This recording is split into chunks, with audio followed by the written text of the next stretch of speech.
अब हम पढ़ेंगे आपकी शुंग डायनेस्टी।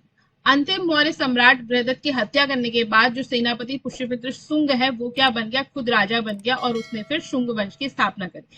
शुंग वंश का जो शासनकाल चला वो आपका चला 185 बीसी से लेकर 75 बीसी तक। पुष्यमित्र शुंग की जो उपलब्धियां हैं उसका वर्णन हमें कहाँ पे मिलता है, अयोध्या अभिलेख में मिलता है कि इसने क्या क्या करा।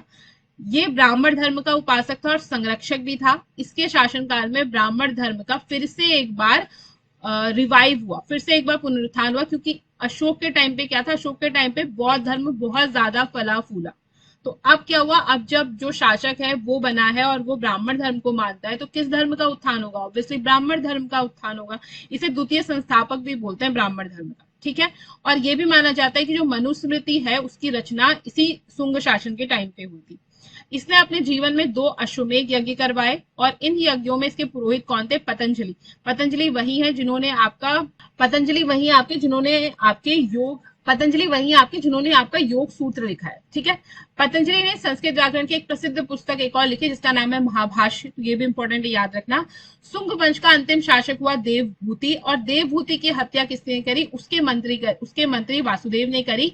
और फिर वासुदेव ने कण्व वंश की नींव रखी, कण्व वंश या कृष्ण वंश, और इसकी स्थापना कब हुई, 75 बीसी में। तो उसको याद रखना। तो देखो, शुंग डायनेस्टी का जो संस्थापक है पुष्यमित्र शुंग, इसने अपने राजा की हत्या करी, यानी कि ये जब सेनापति था तो उस समय जो राजा था बृहदत्त, उसने उसकी हत्या करी। और ठीक ऐसा ही इसके वंश के साथ भी हुआ। इसका जो लास्ट शासक था देवभूति, उसकी हत्या उसके मंत्री वासुदेव ने करी, ठीक है। तो या सेनापति ने करी या मंत्री ने करी, वासुदेव ने उसकी हत्या कर दी और वासुदेव ने फिर एक नए वंश की स्थापना करी जिसका नाम हो गया आपका कण्व वंश, कृष्ण वंश। और इसकी स्थापना कब हुई, 75 ईसा पूर्व में हुई।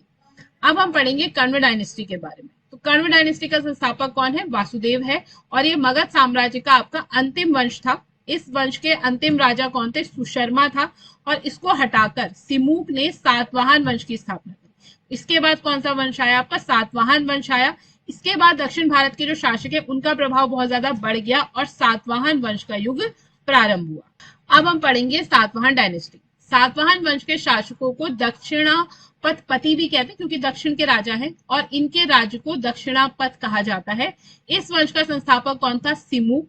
और इस वंश का जो सबसे ज्यादा महान शासक हुआ वो हुआ आपका गौतमी पुत्र शातकर्णी। तो ध्यान रखना, इसका साम्राज्य उत्तर में मालवा से लेकर दक्षिण में कर्नाटक तक फैला हुआ था, यानी कि उत्तर से लेकर दक्षिण तक इसका पूरा इसने अपना साम्राज्य फैला लिया था। और इस वंश का जो अंतिम महान शासक हुआ वो हुआ आपका यज्ञश्री शातकर्णी। इस काल में आपके तांबे, कांसे और विशेष रूप से सीसे और पोटिन के सिक्के भी प्रचलित हुए। तो तांबे के सिक्के, कांसे के सिक्के, सोने चांदी के सिक्के तो अब तक आपके चल ही रहे थे, लेकिन सातवाहन डायनेस्टी में आपके सीसे और पोटिन के सिक्के भी क्या हुए, लेड और पोटिन जो होता है उसके सिक्के भी आपके प्रचलन में आए। सातवाहन शासकों ने बहुत बड़ी संख्या में चैत्य और विहार बनवाए। ये खुद को ब्राह्मण कहते थे और इन्होंने ब्राह्मण और बौद्ध भिक्षुओं को करमुक्त गांव देना शुरू कर दिया। तो इन्होंने ब्राह्मण धर्म को जो मानते हैं, जो ब्राह्मण है उन्हें भी, और जो बौद्ध भिक्षु हैं उन्हें भी टैक्स फ्री जो विलेजेस होते हैं वो आपको डोनेट करना शुरू कर दिया। इस काल में जिलों को क्या कहा जाता था, आहार कहा जाता। तो इस टाइम पे जो जिले हैं उन्हें क्या बोलते हैं, आहार बोलते हैं। तो उसको वर्ड को याद रखना क्योंकि वर्ड से रिलेटेड क्वेश्चन आते हैं कि आहार क्या है। तो सातवाहन काल टाइम में आपका आहार किसे बोलते हैं, जिलों को बोलते हैं, डिस्ट्रिक्ट को बोलते हैं। और इसके जो अधिकारी होगा, यानी जिले का जो अधिकारी होगा, जैसे डीएम होता है ना, तो वैसे ही मान लो उस समय जो इसका अधिकारी था उसे बोलते थे अमात्य या महरमात्र, ठीक है। इस टाइम की एक प्रसिद्ध पुस्तक है जिसका नाम है गाथा सप्तशती, और गाथा सप्तशती की बुक जो है वो किसने लिखी है, हाल ने लिखी है। इस काल की आधिकारिक ऑफिशियल लैंग्वेज क्या है आपकी, प्राकृत, और लिपि क्या है, ब्राह्मी। इसके बाद क्या हुआ कि इंडो ग्रीक इन्वेंशन होने लगे भारत में, यानी हिंद और यूनानी जो है उनके आक्रमण होने लगे, तो विदेशी आक्रमण होने लगे। तो भारत में सर्वप्रथम आक्रमण उन यूनानियों ने किया जिन्हें हिंद यूनानी या बैक्ट्रियाई यूनानी कहा जाता है।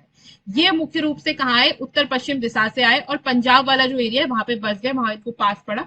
और इस युग की सबसे महत्वपूर्ण घटना यही है, पश्चिम विदेशियों के आक्रमण थी, यानी पश्चिम की दिशा से, जहां से आपका पाकिस्तान है ना, उस साइड से पाकिस्तान अफगानिस्तान है, पश्चिम की दिशा से क्या हुआ, आक्रमण होने लगे। सबसे प्रसिद्ध हिंद यूनानी शासक कौन था, मिनांदर था, जिसे मिलिंद भी कहा जाता है, और इसी ने बौद्ध धर्म ग्रहण कर लिया था, जिनके इसमें बुक भी है, मिलिंद पन्नु यानी मिलिंद के प्रश्न।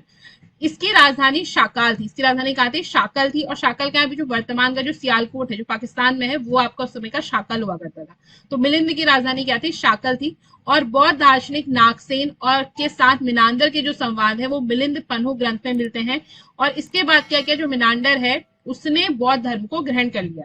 सिक्कों पर राजाओं के चित्र और जो डेट लिखी जाती की जो परंपरा है वो सबसे पहले आपने किसने शुरू करी? यूनानियों ने ही शुरू करी।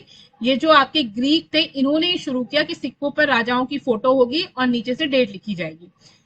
इनके सिक्कों पर आपको धर्मचक्र प्रवर्तन यानी बुद्ध के उपदेश जैसे चिन्ह भी दिखाई देंगे, क्योंकि इनका जो राजा है मिनांदर वो क्या है? बौद्ध धर्म को उसने अपना लिया है, तो उसका प्रभाव उसके सिक्कों पर सब जगह दिखने को मिलेगा।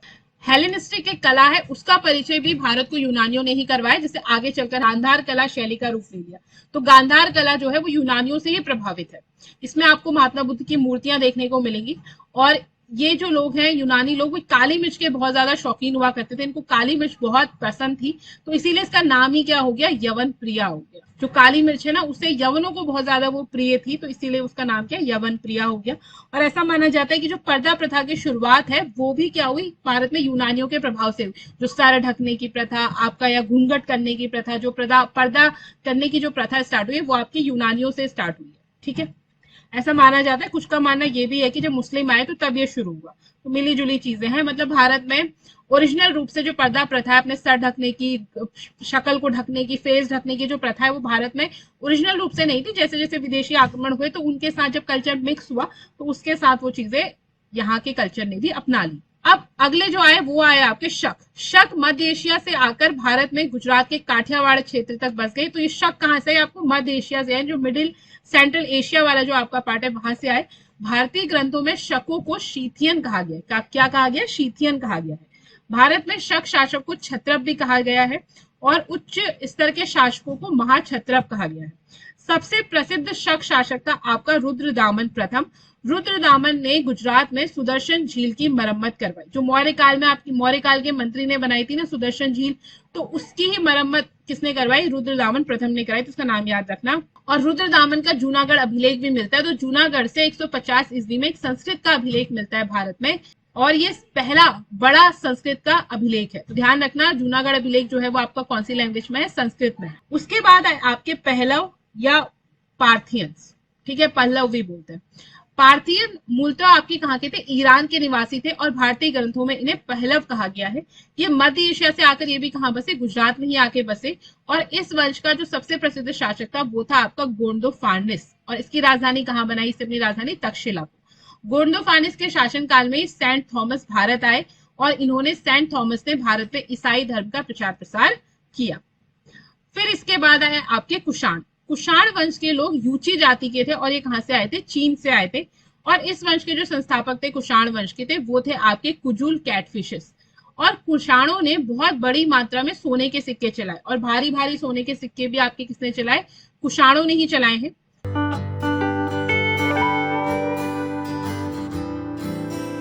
और कनिष्क इस वंश का सबसे महान शासक था। और इसी कनिष्क के समय में क्या हुई थी? आपकी चौथी बौद्ध संगीति हुई थी और ये बौद्ध धर्म को मानता था कनिष्क। तो कनिष्क इस वंश का सबसे सर्वाधिक महान शासक था कौन? आपका कुषाण वंश का। ठीक है, इसको ध्यान रखना। इतिहास में कनिष्क दो कारणों से प्रसिद्ध है, यानी कि दो रीजन है जिसके कारण प्रसिद्ध है और इससे रिलेटेड क्वेश्चन भी पूछे जाते हैं।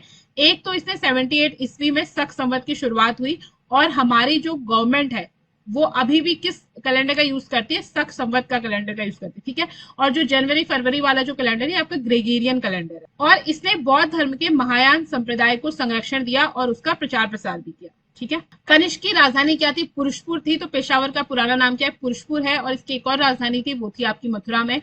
इसने पेशावर में एक बहुत बड़ा स्तूप और विहार बनवाया जिसमें बुद्ध के क्या रखे गए? अस्थि अवशेष रखे गए। और जब इसकी खुदाई हुई तो इससे बुद्ध, इंद्र, ब्रह्मा और कनिष्क की मूर्तियां प्राप्त हुई है। कनिष्क ने पाटलिपुत्र पर आक्रमण किया और वहां से प्रसिद्ध विद्वान जो अश्वघोष है और बुद्ध का भिक्षा पात्र है और एक विशेष पक्षी कुक्कुट, उसे क्या किया? इसने वहां से ले गया अपने साथ। गांधार कला शैली और मथुरा कला शैली का विकास कहाँ हुआ? कनिष्क के शासनकाल में ही हुआ। कनिष्क ने कश्मीर को जीतकर उसका वहां क्या करी? कनिष्कपुर नामक एक नगर की स्थापना भी करी। कनिष्क के दरबार में बहुत सारे विद्वान रहा करते थे, तो विद्वानों का संरक्षण देता था, विद्वानों को बहुत एडमायर करता, तो बहुत सारे विद्वान थे इसके यहाँ। तो नागार्जुन इसके समय में हुआ दार्शनिक। इसकी प्रमुख रचनाएं है शून्यवाद का सिद्धांत, और नागार्जुन को आइंस्टाइन भी कहते हैं, ठीक है, लिखने में गलत हो गया, आइंस्टाइन, मैं उसमें ठीक कर दूंगी, जब आपको पीडीएफ दूंगी ना उसमें ठीक कर दूंगी। दूसरा हुआ आपका चरक। चरक आपके चिकित्सक थे, इन्होंने चरक संहिता लिखी। सुश्रुत हुए, सुश्रुत आपके शल्य चिकित्सा के सर्जन थे, ऐसा मान सकते हो, और इन्होंने एक रचना करी जिसका नाम है सुश्रुत संहिता। इसके बाद है आपके वासुमित्र। वसुमित्र ये चौथे बौद्ध संगीति के अध्यक्ष थे। इनकी एक प्रमुख रचना है महाविभाषा शास्त्र, और इसे बौद्ध धर्म का विश्वकोश भी कहा जाता है। उसके बाद अश्वघोष है। अश्वघोष आपके चौथी बौद्ध संगीति जो है उसके उपाध्यक्ष रहे, और इनकी रचनाएं है बुद्ध चरित और सूत्रालंकार आपके अश्वघोष ने लिखी है। बुद्ध चरित को बौद्धों की रामायण भी कहते हैं, ठीक है। और मथुरा आपके कौन थे? कनिष्क का जो प्रमुख मंत्री था उसका नाम मथुरा था। तो ये आपके कुछ 6 जो विद्वान थे वो किसके दरबार में रहा करते थे? कनिष्क के दरबार में रहा। अब कुषाणों की अगर हम व्यापारिक स्थिति और आर्थिक स्थिति की बात करें तो इस समय कपड़ा उत्पादन इनका महत्वपूर्ण उद्योग था। उत्तर भारत में इसका सेंटर वाराणसी और दक्षिण भारत में मदुरै था। श्रेणी व्यवस्था थी, तो शिल्पकारों और व्यापारियों ने संघों का निर्माण कर लिया था जिन्हें श्रेणी कहते थे। तो जो भी आपके शिल्पकार थे या व्यापारी थे, उन्होंने अपने अपने संघ बना लिए थे, गिल्ड्स बना लिए थे, जिन्हें वो क्या कहते थे? श्रेणी कहते थे। ये श्रेणियां क्या क्या काम करती थी? एक तो प्रशिक्षण देने का काम करती थी, ट्रेनिंग भी प्रोवाइड करती थी, कच्चा माल उपलब्ध कराती थी, और बैंकों के रूप में भी कार्य किया करती थी। दक्षिण भारत जो है वो आपका सोना, मसाले और विशेष रूप से काली मिर्च और कीमती पत्थरों के लिए प्रसिद्ध था। रोमन साम्राज्य में इसकी भारी मांग थी, जिसके कारण इसे क्या बोलते थे? काला सोना भी बोलते थे। किसे? काली मिर्च को। तो काली मिर्च यमन में बहुत ज्यादा लोग इसे पसंद करते थे, तो इसीलिए इसे काला सोना भी कहा जाता था। दक्षिण भारत में रोमन सिक्कों के हमें बहुत सारे अवशेष देखने को मिलते हैं। अब इस टाइम का एक रेशम मार्ग, सिल्क रूट है, बड़ा फेमस। तो जो सिल्क बनाने की जो परंपरा है, इस तकनीकी का आविष्कार हुआ सबसे पहले चीन में, और कब हुआ? लगभग 7000 साल पहले हुआ था। चीन से व्यापारी लोग पैदल, घोड़े या ऊंटों पर रेशमी वस्त्र लेकर दूर दराज की जगहों पर जाया करते थे, और जिन रस्तों से व्यापारी यात्रा किया करते थे ना, उसे ही कहते थे सिल्क रूट या रेशम मार्ग। और जिसके कंट्रोल में ये रेशम मार्ग होता था ना, वो बहुत पैसे कमाता था। तो इस मार्ग पर नियंत्रण रखने वाले शासकों में कुषाण क्या थे? सबसे ज्यादा फेमस थे। अब उस रूट से आपका रेशम जा रहा है, और रेशम बहुत कॉस्टली चीज है, और उस पर जिसका नियंत्रण है तो वो टैक्स भी वसूलेगा। तो कुषाणों ने बहुत पैसा भी कमाया इससे। लगभग 2000 साल पहले कुषाणों ने मध्य एशिया और पश्चिमोत्तर भारत पर शासन किया था। देखो, कुषाणों को सोने के सर्वाधिक सिक्के जारी करने वाला शासक भी माना जाता है। तो कई बार क्वेश्चन पूछा जाता है कि किसने सोने के सर्वाधिक सिक्के जारी करे, तो वो किसने करे? कुषाणों ने करे। अब देखो, गोल्ड के इन्होंने इतने ज्यादा सिक्के जारी करे, तो इसका मतलब इनकी जो अर्थव्यवस्था थी वो क्या थी? मजबूत थी। और मथुरा क्या बना? मथुरा आपकी कुषाणों की दूसरी राजधानी था, और ये एक महत्वपूर्ण धार्मिक केंद्र भी था। यहाँ बौद्ध विहार और जैन मंदिर स्थित थे। मथुरा कृष्ण भक्ति का भी एक प्रमुख केंद्र है, अभी भी है। अब बात करते हैं संगम काल की। अभी तक हमने क्या क्या पढ़ा? अभी तक हमने पढ़ा आपका मौर्य वंश। मौर्य वंश के बाद हमने पढ़ा शुंग वंश, फिर हमने पढ़ा कण्व वंश, फिर हमने पढ़ा सातवाहन वंश। सातवाहन वंश के बाद हमने देखा कि कौन कौन से विदेशी आक्रमण हुए, जिसमें हमने यूनानियों का आक्रमण, शकों का आक्रमण, और उसके बाद आपके पार्थियंस का आक्रमण, फिर आपके कुषाणों का आक्रमण देखा, उनके महत्वपूर्ण राजाओं के बारे में पढ़ा। अब हम पढ़ेंगे संगम काल के बारे में। तो देखो, संगम का जो शाब्दिक अर्थ है, यानी कि संगम का अगर आप लिटरल मीनिंग लो इसके वर्ड का, तो इसका मतलब होता है साहित्यकारों की सभा या मंडली। तो भारत में बेसिकली जो भारत का जो दक्षिण वाला जो हिस्सा है, दक्षिण भारत में आपके 3 संगम हुए हैं। पहला हुआ है मदुरई में, दूसरा हुआ है कपाटपुरम में, तीसरा हुआ है आपका फिर से मदुरई में। तो इसको आप याद रखना। इन संगमों में बहुत सारे जो महात्मा थे और उस समय के जो भी बड़े बड़े लेखक हुआ करते थे, उन सब ने इसमें क्या किया? पार्टिसिपेट किया। और जितने भी आपके तमिल के ग्रंथ जो इधर उधर फैले हुए थे, उनको साथ में मिलकर उनको क्या किया? कंपाइल करने का काम किया और रचना करी। बहुत बड़े बड़े ग्रंथों की इस समय रचना हुई।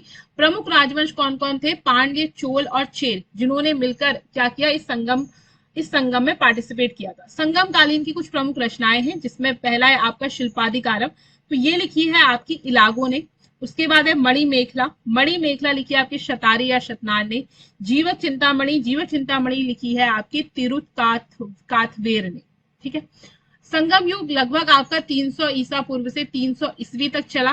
तमिल दक्षिण भारत की प्राचीन भाषा है। पांड्यों की राजधानी आपकी मदुरई रही। चोलों की राजधानी क्या है, उरेयूर रही। चेरों की राजधानी आपकी मंजिया करूर रही। और तोलकाप्पियम एक बहुत महत्वपूर्ण ग्रंथ की रचना हुई, इसे तमिल व्याकरण ग्रंथ कहते हैं और इसकी रचना किसने करी, तोलकाप्पियर ने करी। और सती प्रथा का उल्लेख आपको देखने को मिलेगा मणिमेखले में। ठीक है, चेर जो देश है, यानी जो चेर वाला जो एरिया था जहां पे आपके चेर शासन किया करते थे, वहां वो एरिया आपका काली मिर्च और हल्दी के लिए प्रसिद्ध था। उरेयूर आपका सूती वस्त्रों के लिए प्रसिद्ध था। पांडे आपका, पांडे वाला जो एरिया था, पांडे देश आपका मोतियों के लिए प्रसिद्ध था। ठीक है, बड़े बड़े जो इस समय कृषक और शासक वर्ग हुआ करते थे उन्हें बिल्लाल कहते थे। संगम सभाएं क्या कहलाती थी, मनरम कहलाती थी। और आरिक मेड़ू एक बहुत ही प्रसिद्ध व्यापारिक केंद्र था, ट्रेड सेंटर था। भारत रोम व्यापार का उल्लेख आपको पेरिप्लस ऑफ द इरेथियन सी में भी देखने को मिलेगा, ये आपकी बुक है। चोल राजा करिकाल ने कावेरी नदी पर एक बांध बनवाया था। इसको आप याद रखना कि किस चोल राजा ने कावेरी नदी पर बांध बनवाया था, करिकाल ने बनवाया था। और राज्य का विभाजन किसमें था, मंडल, नाडु और उर में हुआ करता था। ठीक है, नाडु उस समय के जिले हुआ करते थे। ये संगम काल की बात है। और संगम काल में आपके 3 साम्राज्य डायनेस्टी हुई है, जिसमें आपका चोर, चेल और पांडे हैं। अब इसमें कुछ आपके लोकल टर्म्स है वो पूछे जाते हैं, जैसे कि समुद्री कस्बे को इस समय बोला जाता था पत्तीनम संगम काल में। बड़ा गांव है तो उसे बोलते थे पेरूर, छोटे गांव को बोलते थे सिरूर, पुराना गांव है तो उसे बोलते थे मुडूर। तो ये वर्ड आप याद रखना। ठीक है, प्रमुख बंदरगाह थे इसके 3। एक तो पुहार था, पुहार आपका चोल राज्य का प्रमुख बंदरगाह था। शालीपुर आपका पांडे राज्य का। और बंदर आपका चेर राज्य। चेरों की प्राचीन राजधानी आपकी कुरूर हुआ करती थी। यहाँ से बहुत सारी रोमन सामग्रियां प्राप्त हुई, तो इससे पता चलता है कि यहाँ से रोमन का व्यापार हुआ करता था। इसी प्रकार से आपका संगम स्थल है विरुकंबालिय, तो जहां पे इन तीनों राज्यों का जो संगम होता था वो आपका कहलाता था विरुकंपालिय। ठीक है, और ये इनके विदेशी व्यापार किससे होते थे, रोम से, मिस्र से, अरब से, चीन, मालदीव, इन सब के साथ क्या हुआ करता था, इनका व्यापार हुआ करता था। संगम कालीन कुछ जातियां हैं, जैसे कि एनाड़ी, तो एनाड़ी होते हैं सेना नायक को दी जाने वाली उपाधि। वेल्ला बोलते हैं बड़े भूस्वामी, चोल और पांडे राज्य में नियुक्त हुआ करते थे। उड़वार बोलते हैं साधारण हलवाह, जो आपका नॉर्मल आपका ऑर्डिनरी क्या कर रहा है, जो हल जोतने वाला है, उसे उड़वार बोलते थे। कडेसियार बोलते थे निचले वर्ग के भूमिहीन मजदूरों को। अधिमई बोलते हैं आपके दासों को। और अटियोर और विनेवल्लार बोलते हैं आपके खेत मजदूरों को, एग्रीकल्चर लेबर को, यानी जो खेतों में जाकर काम करते हैं वो क्या कहलाते हैं, अटियोर या विनेवल्लार कहलाते थे। ठीक है, इसके बाद संगम कविताओं में आपको मुविंदार एक तमिल शब्द का उल्लेख मिलता है। मुविंदार का मतलब होता है 3 मुखिया।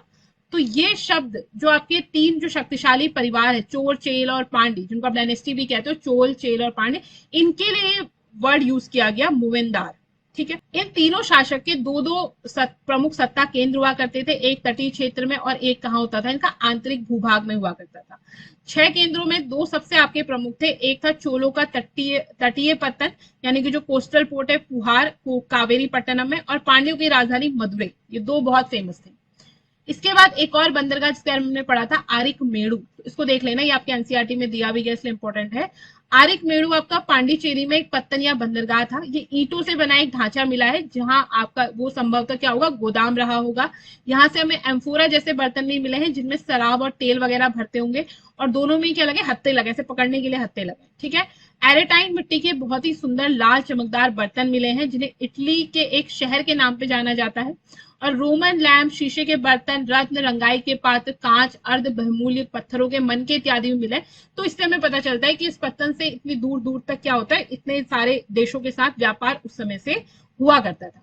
तो आशा करती हूँ आपको ये लेक्चर अच्छा लगा होगा। अगर आपकी कोई भी क्वेरीज है तो आप मुझसे कमेंट सेक्शन में पूछ सकते हैं। मिलते हैं नेक्स्ट वीडियो में। Thanks for watching, keep learning.